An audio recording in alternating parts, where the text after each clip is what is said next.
ते जनार्दनो देव त्रेतायां रघुनन्दनां द्वापारे रामकृष्णौ च कलौ श्रीपादश्रीवल्लभा. श्री गुरुशरण. आज गिरनार परिक्रमा याबाबत आपण थोडा विचार करूया.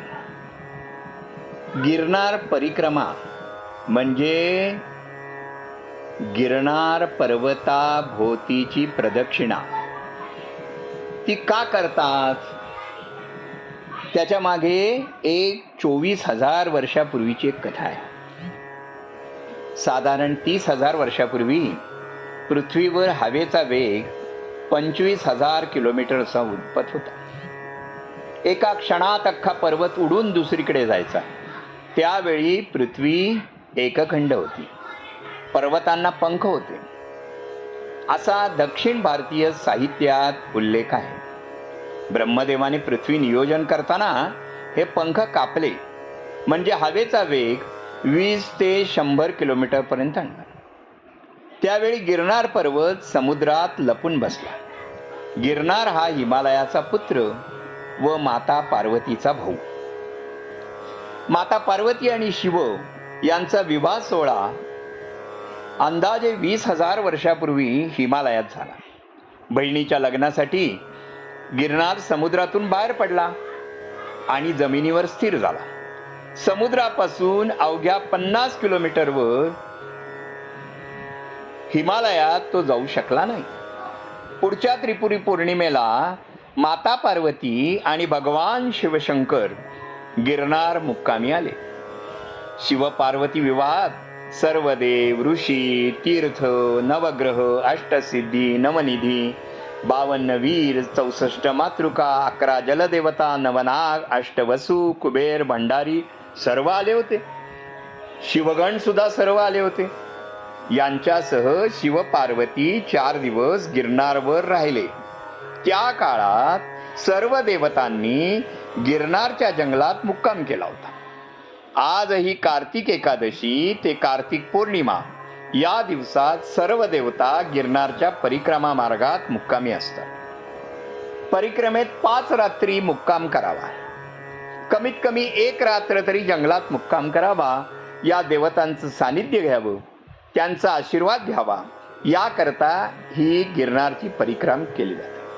शास्त्रानुसार एकूण 3 गिरनार परिक्रमा केल्या तर 1 कैलास यात्रेचं पुण्य मिळतं. गिरनार पर्वताच्या उजव्या हाताला ठेवून त्याला प्रदक्षिणा घालाव्यात. त्यालाच परिक्रमा करणे असे म्हणतात. पुरातन काळापासून सदर परिक्रमा चालू आहे. गिरनारच्या भोवतीने संपूर्ण जंगल आहे. ते सध्या गुजरात सरकारच्या फॉरेस्ट डिपार्टमेंटच्या अखत्यारीत आहे. वर्षभर आपल्याला या जंगलात प्रवेश मिळत नाही. फक्त परिक्रमेच्या कालावधीत 5 दिवसात या ठिकाणी प्रवेश मिळतो. जंगलात मुंगी, विंचूपासून सिंह आणि अनेक हिंस्त्र प्राणी तेथे आहेत. पण या 5 दिवसात हे प्राणी आपणाला काहीही त्रास देत नाहीत. ही दत्त महाराजांची कृपा आहे. देव आणि त्यांचे गण सुद्धा या कालावधीत परिक्रमेसाठी येतात आणि परिक्रमा करतात अशी आख्यायिका आहे. या परिक्रमा करणे आपल्या हातून कळत नकळत घडलेल्या अनेक पाकांपासून मुक्ती मिळते.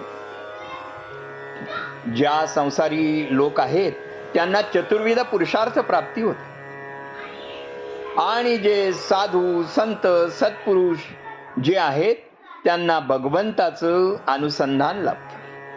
त्यामुळं प्रचंड संख्येने भक्त मंडळी या ठिकाणी परिक्रमा करतात. आपल्यासारख्या सामान्य माणसांपासून ते साधू, संत, देव सुद्धा या परिक्रमा करतात.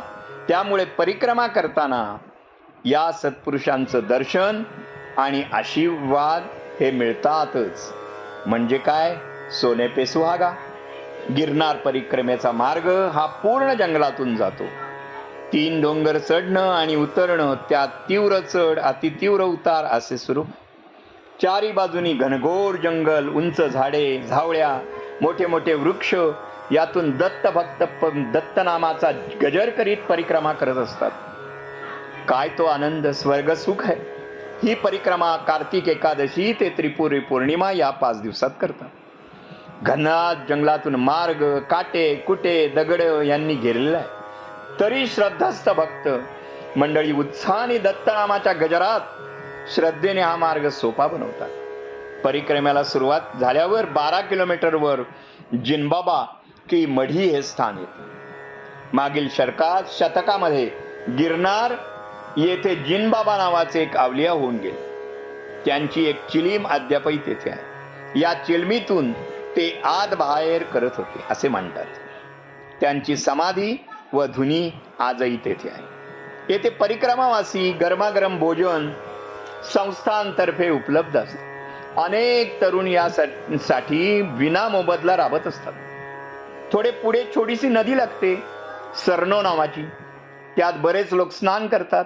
तेथून पुढे 8 किलोमीटर वर मालवेला हे स्थान लागतं. मालवेला येथे आंब्याची अनेक झाडे आहेत. गिरनार पर्वताचा हा मध्यभाग आहे. तेथून पुढे 8 किलोमीटर वर बोरदेवी हे स्थान आहे. अतिशय रमणीय असं स्थान आहे. विग्रह आणि मंदिर दोन्ही नितांत सुंदर आहे. परिक्रमेतील शेवटचा टप्पा हा बोरदेवी ते तलेटी हा मार्ग परिक्रमावासींसाठी अतिशय सरळ आहे. तलेटी म्हणजे गिरनार पर्वताच्या पहिल्या पायरीजवळ आल्यावर ही परिक्रमा पूर्ण होते. परिक्रमेचे अंतर एकंदर 38 किलोमीटर आहे. काही जण पहाटे 5 ला निघून संध्याकाळी 7 पर्यंत पूर्ण करतात. आपल्या चालण्याच्या वेगावर हे अवलंबून आहे. काही जण ते 2 दिवसात करतात. स्थानिक भक्तजन 4 दिवसात परिक्रमेत असतात. 1 रात्र तरी जंगलात मुक्काम करणं आवश्यक आहे, म्हणजेच गिरनार परिक्रमा पूर्ण होते. कार्तिक शुद्ध एकादशी पासून गिरनार परिक्रमेला सुरुवात केली जाते. भवनाथ तलेटी येथील दुधेश्वर शिवमंदिरापासून सुरुवात करतात. संपूर्ण परिक्रमेचा मार्ग हा घनदाट जंगलातून जातो. यात वाघ आणि सिंहांचा भरपूर वावर असतो. पण परिक्रमेच्या काळात हे हिंस्त्र पेशू देखील भक्तांना काहीच करत नाही. भक्तांना त्याचं भयच नसतं. ही सगळी महाराजांची किमया आहे. महाराजांच्या आशीर्वादाने यात्रेकरू निर्भय होऊन परिक्रमा करतात. काय आनंद सांगावा. हे स्वर्ग सुख प्रत्यक्षच अनुभवावं. जय गिरनारी. गुरुदेव दत्त. दिगंबरा दिगंबरा श्रीपाद वल्लभ दिगंबरा.